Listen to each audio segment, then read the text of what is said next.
In this video tip, I want to explain the Pythagorean theorem to you. Now, this is something you probably studied in high school geometry class, and maybe you felt it was pretty much useless at the time, but it is going to be very useful for us now as we work to lay out a square footprint for our cabin.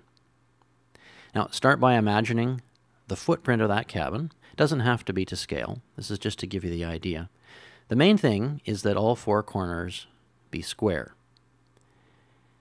And to help us with that, we look at the Pythagorean theorem itself, which says h equals the square root of x squared plus y squared.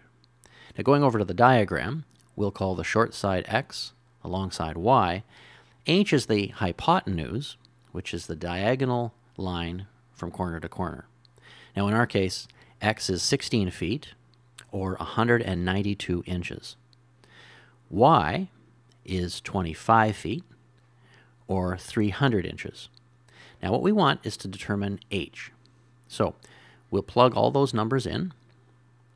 Square root of 192 squared plus 300 squared. And we boil that down a little more. We have 36,864 plus 90,000. And it'll all be square rooted. That works out to be 126,864. And when we take the square root of that, we'll find that it equals 356.18 inches. Now, that's not really useful on the tape, so we need to boil it down to feet and inches. So that's 29 feet, 8 3/16 inches.